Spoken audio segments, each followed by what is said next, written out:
Mark, what's going on? Nothing much. Just got done reading this Green Lantern number 15 from the Absolute World. Yeah, we got a nice little a good like 7 or 8 pages of a knockdown drag out fight between Toma Ray and Joe Mullen. So we'll talk about all that right after this.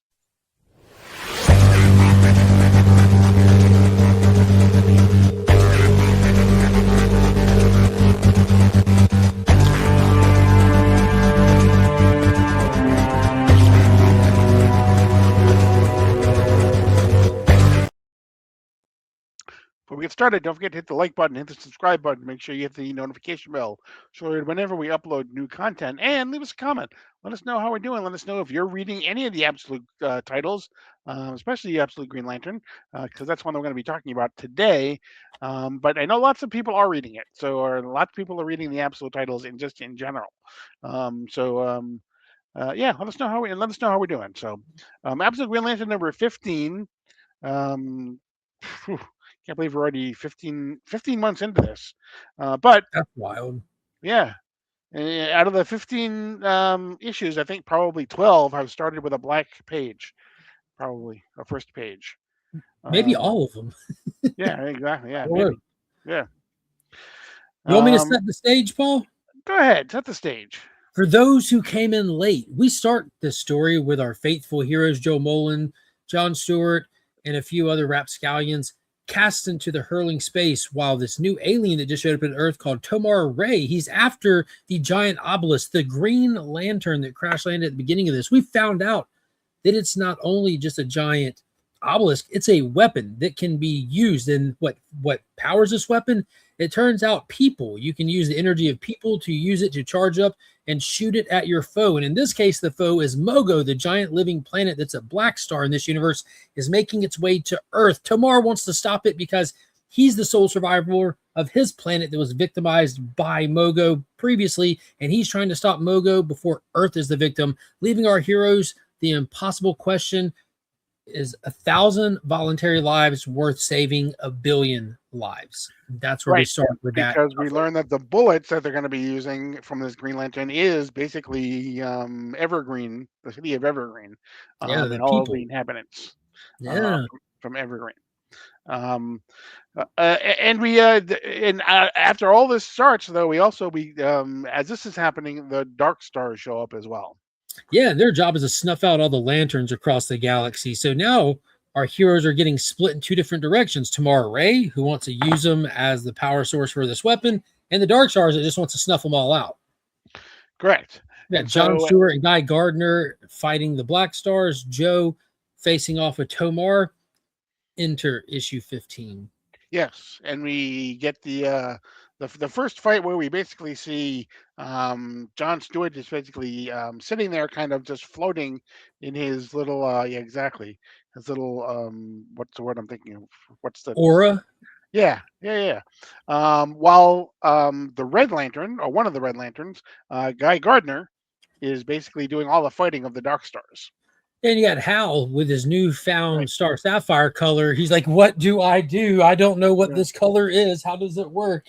And no one does. It seems to be new to everybody, Hmm. Right. which And is so interesting. John Stewart basically says to the Dark Stars, "You can't hurt me because gold is your only weakness." And they kind of turn it around on him and say, you're wrong. Gold is a weakness, but it's your weakness because you really can't do anything. You just sit around and look at everything, and you're extremely passive about everything that's going on." Yeah, he can't really interact with nothing on any level. All he can do is deep thought. He's here for deep thought. By Jack Candy. Yeah, the Saturday Night Live. um, so we see them basically again. We see the Dark Stars fighting uh, against Guy Guy Gardner. Gardner, who realizes that it's not just Level up. he exactly. He cannot just make. He has control over not just he can make constructs not only from like whatever he wants, but he can also use anything in his body He that has as full kind of a mastery. weapon. Yeah, Correct. full mastery over his body at a cellular level.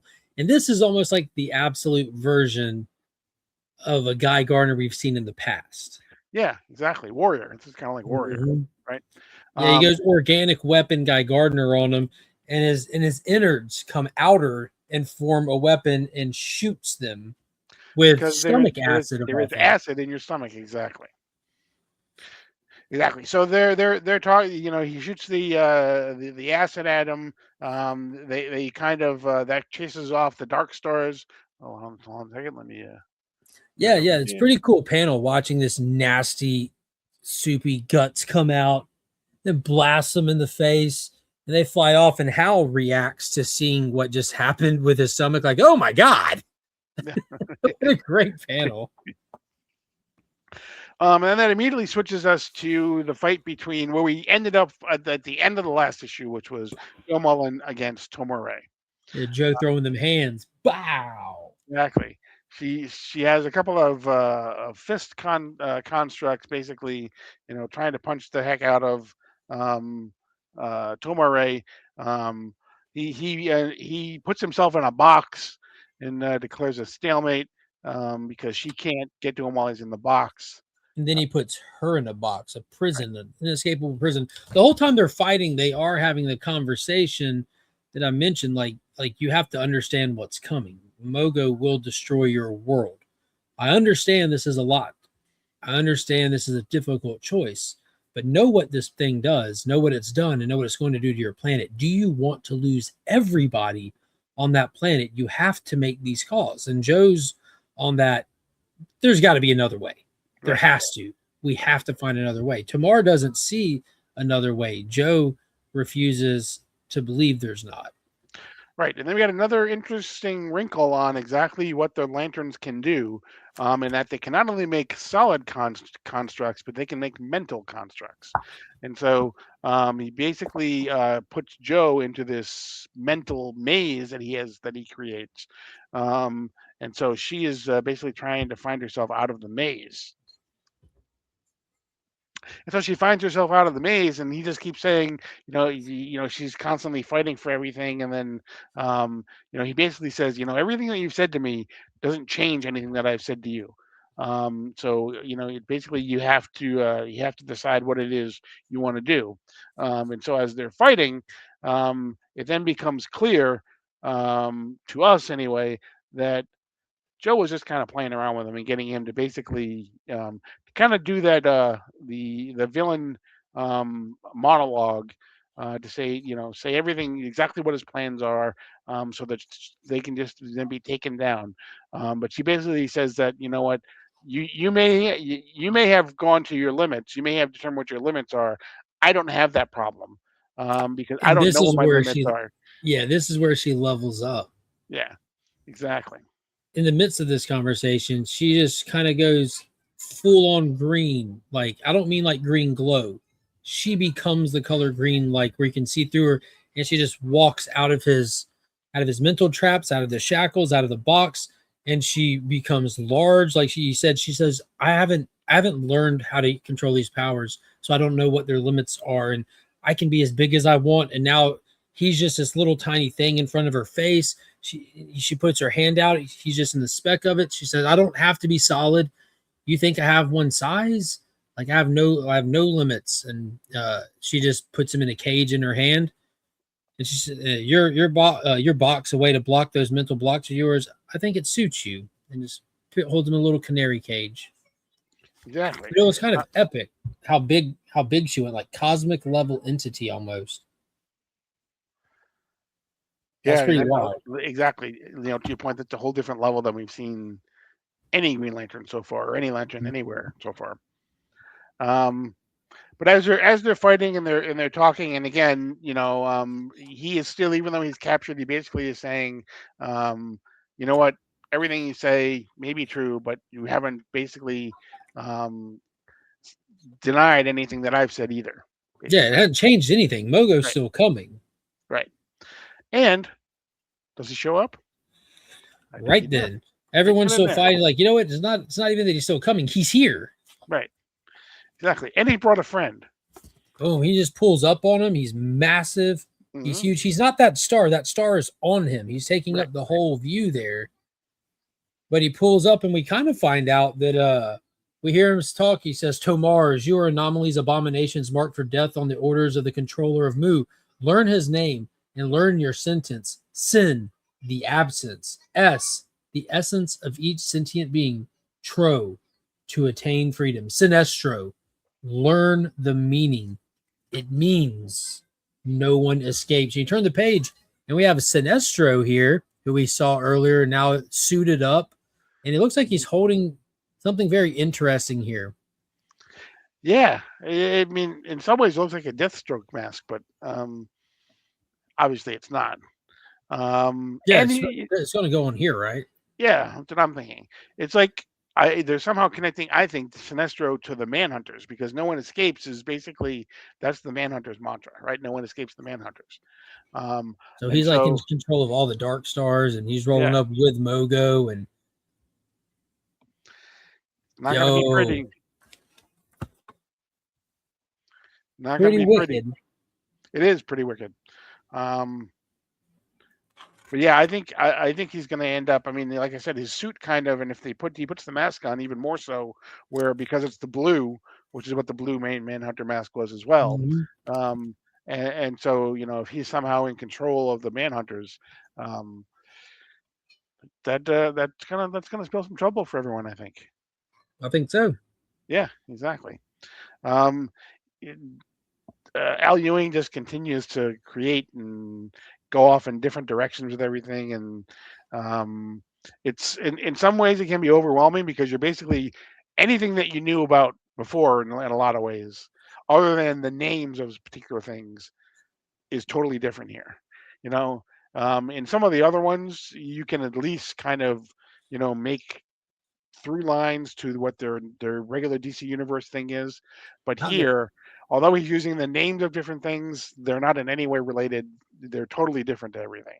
So, like like Tomar was a particular character. Yeah, he's a character here, but here there can be multiple Tomars because a Tomar is a level within the Lantern.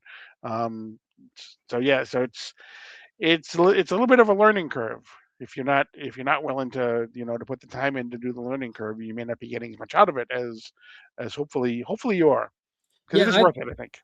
to put it simply, it's really deep. It's got Mhm. like deep lore. Like Al Ewing had to sit down and really map this out and conceptualize it a long time in advance. This is definitely one that would you could reread more than once and Mhm. still catch new details and context going through it.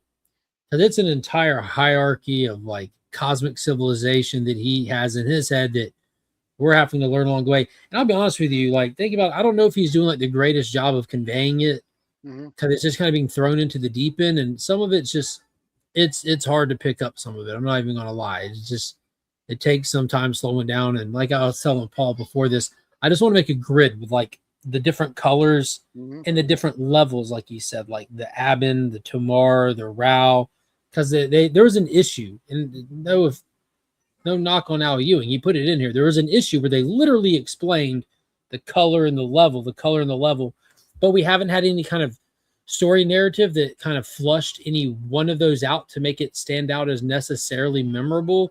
They're all just still there for us to try to keep up with at the same time. So it's definitely an interesting read through. Yeah, yeah. Um, on the level of on the yeah, I guess on the level of most difficult titles for me, this is a difficult title to read, but I'm enjoying this one 1,000 times more than Martian Manhunter God, because that was way more difficult to read. It didn't even make exactly. sense. Yeah, it didn't make sense, This but makes again, sense. Yeah. we've. I mean, you have to really read this, just like you have to do Martian Manhunter. But I also think that, like I said, I've said this a million times, so I'll say it a million to one time. Is in Martian Manhunter, it's like you got to study every single panel to see what he's trying to do, and that just And you still don't know what's happening. yeah, and it takes you out of the story every single panel. I feel like so. Yeah, this is on the level of like, oh, you want to understand how politics in England work? Well, take an hour and do it. Yeah, yeah, Like once you take the time to figure out the structure of the organization of lanterns, hmm you got it. right, exactly, But you got to take that time. right. They don't Um, baby step you through it at all. Don't forget to hit the like button. Don't forget to hit the subscribe button. Make sure you leave us a comment and hit the notification bell so you're alerted whenever we upload new content. But that's going to be it for this edition of DC Comics DI. Next week we have Absolute Catwoman, although I don't know if we'll be doing one next week because you have a Heroes Con next weekend. Yeah, unless we record it before we leave. Yeah. Wednesday. We could probably do that. So, yeah, we have Absolute You've Catwoman. read it already, right? I'll have it read by Wednesday. Yeah, definitely. Yeah, we'll both have it read by then. So just when we Yeah. get the book to, yeah. Okay. There you go. So we will have one next week. There you go. Yeah. Brand new but title. We can't really skip that week. Exactly. But that's going to be it. As always, I am Paul. He is Mark. We are Legion. And you're now leaving Sector 2815.